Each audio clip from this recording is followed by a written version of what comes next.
Bismillahirrahmanirrahim. Afwan Ustaz, izin bertanya.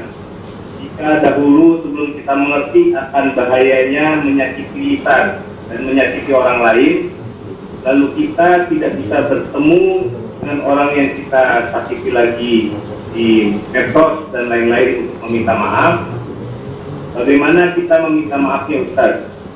Dan bagaimana jika ada yang tidak memaafkan ketika kita sudah meminta maaf? Jazakumullahu khairan. Ya, yang pertama, ikhwan dan akhwat yang dirahmati Allah Subhanahu wa taala, ketika kita belum mengaji, gampangannya kita belum mengaji, kita menyakiti orang itu tidak ada uzur.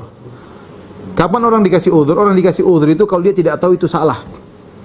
Saya misalnya tidak puasa. Kenapa saya belum ngaji? Saya pikir puasa dulu cuma sunnah, tidak wajib. Orang seperti ini uzur. Ya. Seorang mungkin tidak tahu hukumnya makan misalnya darah, kemudian dia makan darah yang dikentalkan, kemudian digoreng, dia makan, dia enggak tahu. Ini tidak dosa. Kenapa? Dia tidak tahu hukumnya. Tapi kalau dia tahu itu hukum salah, cuma dia tidak tahu dampaknya apa, itu bukan uzur. Contoh seorang tahu zina itu haram. Dia tahu haram, tapi dia tidak tahu ternyata kalau orang berzina dirajam, dia enggak tahu. Dia enggak tahu kalau ternyata mengantarkan ke neraka jahanam. Tidak ada uzur bagi dia. Yang penting dia tahu hukumnya haram. Ya, jadi beda antara orang tidak tahu hukum dengan orang yang tahu hukum tapi tidak tahu akibatnya. Kalau tidak tahu hukum sama sekali maka dia uzur. Selama dia sudah berusaha mencari, tidak ada yang kasih tahu maka dia uzur. Dia makan darah dia kira halal, ternyata itu kalau orang bilang lu jeda atau orang apa enak ya.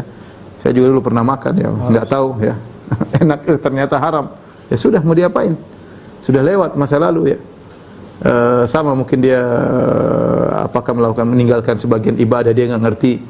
Dia pikir boleh, ternyata haram, maka uzur. Tapi yang kedua, dia tahu hukumnya, ini enggak boleh, cuma dia enggak tahu akibatnya, maka tidak ada uzur. Seperti saya kata tadi, orang tahu zina itu haram, enggak boleh berzina kalau belum nikah, berhubungan belum nikah. Dia tahu, cuma dia enggak tahu kalau ternyata kalau berzina ternyata hukumnya dicambuk atau dirajam, maka tidak ada uzur bagi dia.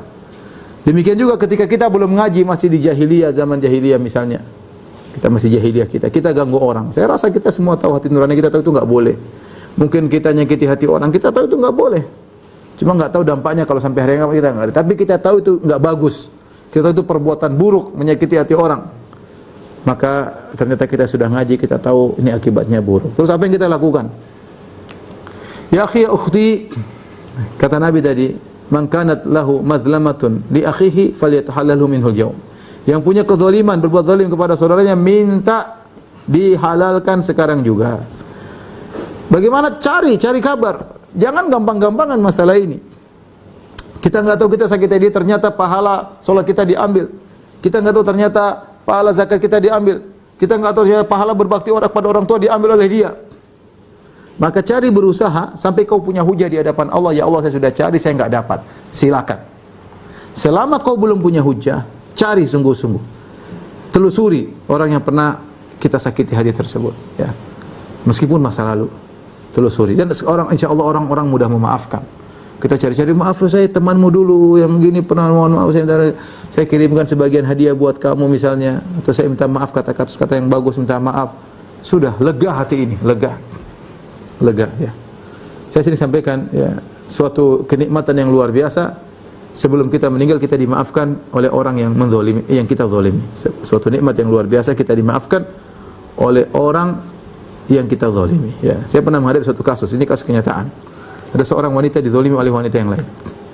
Zalimi, dan lama dizalimi sampai terjadi perceraian antara si A menzalimi si B. Gara-gara informasi yang tidak benar, tuduhan dosa, artinya si B diceraikan oleh suaminya. Bayangkan bagaimana tidak sakit hati seorang wanita diceraikan oleh suaminya. Berjalan waktu tapi si B bisa menahan. Dia tidak balas dendam. Bahkan dia berbuat baik kepada anak-anak si A. Ya, qadarullah. Akhirnya si A ini sakit, perempuan ini sakit parah. Sudah berpisah bertahun-tahun dengan si B. Dan si B sudah hidup lagi sama suaminya sudah tahu ternyata dia hanya difitnah, akhirnya kembali lagi sama suaminya. Setelah mungkin terpisah sekitar bisa jadi 10 tahun, tiba-tiba dengar-dengar si A sakit parah. Tiba-tiba dia sakratul maut, meninggal dunia. Qadarullah, dia nelpon si B. Dia telepon, wahai fulanah, saya minta maaf dosa-dosa saya. Ini sakaratul maut. Kau maafkan aku atau tidak? Si wanita B ini ngomong sama suaminya, Mas, ini ada yang dulu pernah gini-gini, udah maafkan. Langsung dia bilang, saya maafkan semuanya. Baru tutup telepon, berapa menit atau berapa detik kemudian meninggal dunia. Berapa menit mungkin, saya tidak bilang berapa menit kemudian meninggal dunia. Dan ini nikmat luar biasa, kita diampuni, dimaafkan oleh orang yang kita zalimi. Maka jangan pernah menggampangkan masalah ini. Kita mungkin malas salat, mungkin kita malas puasa, Allah Maha Pengampun, Allah mudah maaf. Tapi kita pernah zalimi orang, ya. Sebagian dokter bikin resep ngawur supaya duitnya banyak. Aduh, ngeri deh. Yang dibohongin orang fakir miskin misalnya. Ya, waliyadzubillah. Ya. Dia tahu ada obat murah, dia kasih obat mahal. Waliyadzubillah. Urusannya akhirat. Padahal obatnya mungkin sama-sama. Seorang muslim harus nasih, dia memberikan yang terbaik bagi orangnya, ya. Kemudian dia, pengacara misalnya, waduh, zalimi orang. Saya nggak tahu bagaimana di akhirat. Hendaknya dia bertobat kepada Allah. Jadi maksud saya, kalau kita punya salah sama orang, kita minta maaf, jangan gampangin. Kita minta maaf, cari dia, telusuri Facebook kayak Instagram kayak apa kayak buku pengumuman, tanya teman-temannya mana si fulan. Kalau kita sudah cari nggak dapat, kalau Allah tanya kepada kita, kita bisa jawab, ya Allah saya sudah cari, saya nggak dapat, ya Allah apa yang harus saya lakukan? Hambamu penuh dosa. Insya Allah Allah ampuni. Yang penting kita sudah berusaha. Kalau kita nggak dapat, ya udah kita banyak mohon ampuni, Allah ampunilah si fulan, ampunilah si fulan. Saya pernah menzaliminya, ya Allah ampunilah dia, ampunilah saya, ampunilah dia. Terus. Kalau qadarullah kita dapat, setelah bercari sebulan kita dapat, terus kita majukan permohonan maaf. Ya, saya ingatkan kalau kita minta maaf yang serius. Jangan asal-asalan, jangan seperti sebagian orang minta maaf saja masih egonya masih dia tampakkan sampai bilang, "Ukhti, kalau saya punya salah maafkan ya." Itu minta maaf seperti apa? Saya sering ini enggak benar minta maaf seperti ini. Anti kalau punya salah, bilang, "Ya ukhti, saya pernah salah sama kamu A B C D, saya mohon keridhaanmu, saya mohon maaf." Jangan bilang sudah salah masih sok, masih gaya. Kalau saya punya salah, ya anti punya salah atau tidak? Kemudian punya salah minta maafnya tatkala tunggu lebaran. Lebaran baru kemudian mohon maaf lahir batin ya atas segala kesalahan saya. Enak kali begitu aja. Kau sudah habiskan harga diriku, kau sudah caci maki diriku, kau sudah fitnah sana sini. Cuma bilang maafkan di hari lebaran. Enak aja. Orang yang dimaafin belum tentu minta maaf, belum tentu maafkan. Nah, kalau kamu caranya minta maaf begitu, kamu yang salah. Tidak ada udzur di hadapan Allah Subhanahu wa taala.